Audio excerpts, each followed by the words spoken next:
Question number 9.1 इसका मतलब अध्याय 9 का पहला क्वेश्चन एक्सरसाइज का। 2.5 सेंटीमीटर की कोई छोटी मोमबत्ती, तो मोमबत्ती की लंबाई दी हुई है 2.5 सेंटीमीटर, मतलब वस्तु की लंबाई, जिसे हम दर्शाते हैं h1 से।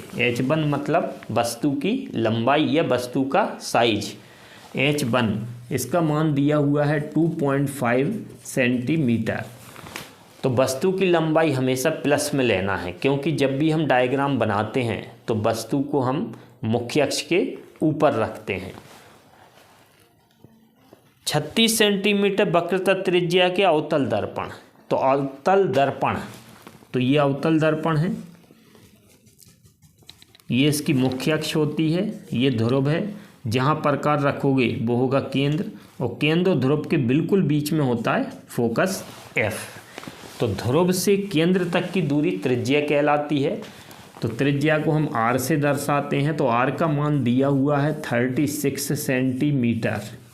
लेकिन अवतल दर्पण में जो केंद्र होता है वो लेफ्ट साइड है, तो ध्रुव से केंद्र तक की दूरी है ये R, कैपिटल R का मान है ये, और ये आएगा लेफ्ट साइड में, इसलिए इसका चिन्ह लेंगे हम माइनस। 27 सेंटीमीटर की दूरी पर रखी है, मतलब जो वस्तु रखी है वो है 27 सेंटीमीटर दूर। तो वस्तु की दूरी को हम दर्शाते हैं U से, तो U का मान है 27 सेंटीमीटर। और वस्तु की दूरी का चिन्ह हमेशा ही माइनस में लेना है, क्योंकि उसको दर्पण के या लेंस के लेफ्ट साइड रखा जाता है। तो माइनस। दर्पण से किसी पर्दे को कितनी दूरी पर रखा जाए कि उसका सुस्पष्ट प्रतिबिंब पर्दे पर बने। इसका मतलब दर्पण से पर्दे की दूरी हमें निकालना है और पर्दे पर प्रतिबिंब बनेगा। इसका मतलब दर्पण से प्रतिबिंब तक की दूरी हमें निकालना है। तो प्रतिबिंब की दूरी को हम V से दर्शाते हैं, तो ये हमें क्वेश्चन मार्क है। प्रतिबिंब की प्रकृति और साइज का वर्णन कीजिए।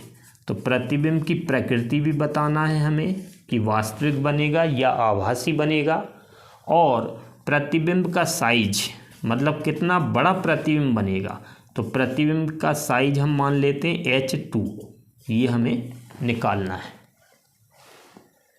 क्वेश्चन में लास्ट में जोड़ा गया है, यदि मोमबत्ती को दर्पण की ओर ले जाएं तो पर्दे को किस ओर हटाना पड़ेगा।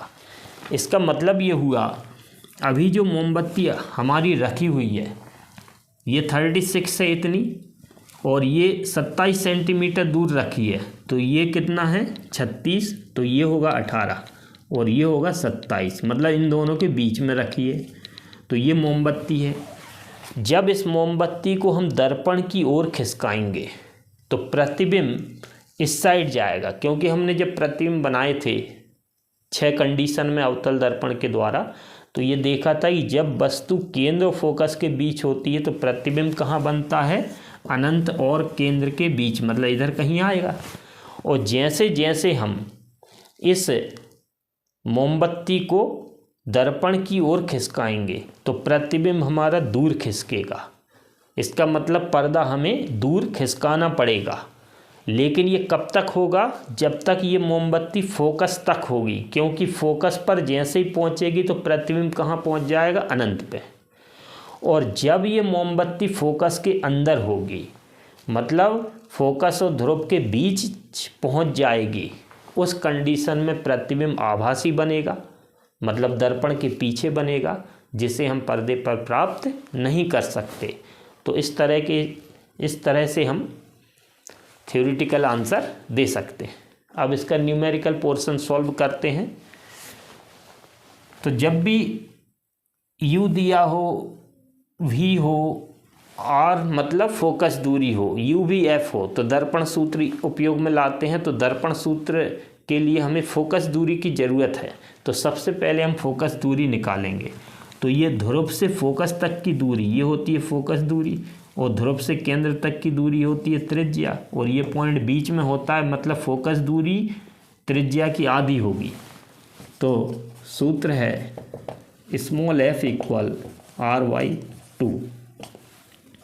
तो फोकस दूरी निकलेगी, R की वैल्यू है -36 2 इसका मतलब -18 सेंटीमीटर। ये फोकस दूरी आ गई।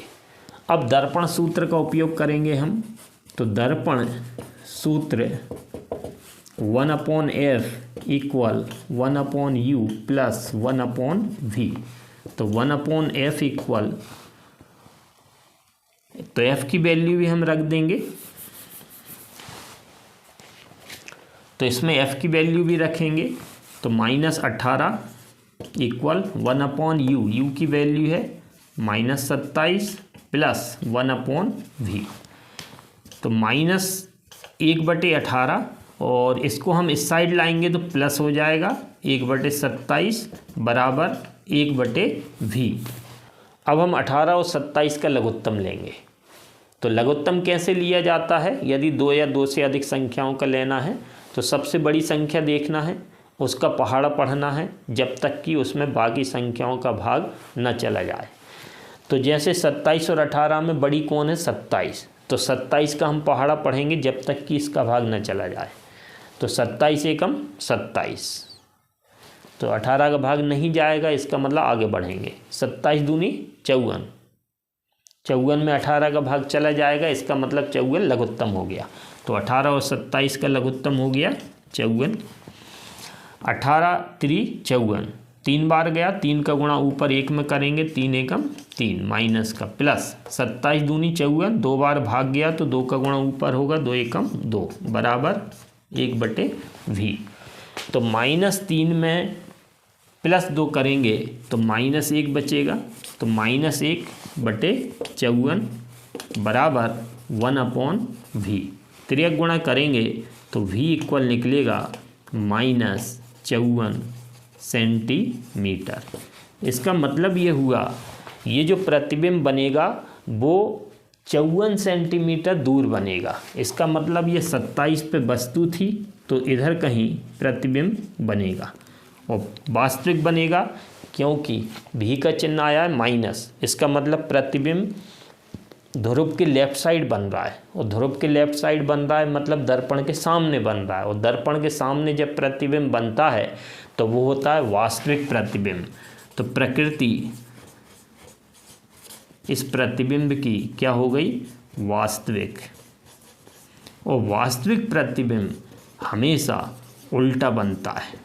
तो ये प्रकृति हो गई इसकी वास्तविक और उल्टा।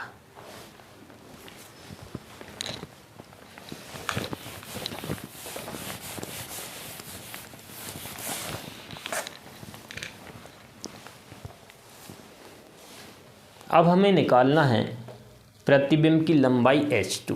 तो इसके लिए हम रैखिक आवर्धन के सूत्र का उपयोग करेंगे।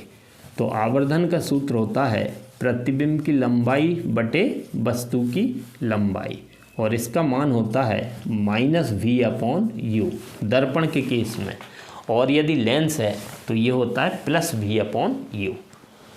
तो इससे हमें प्राप्त हुआ h2/h1 इक्वल -v/u। अब इसमें हम मान रखेंगे तो h2/h1 का मान कितना है?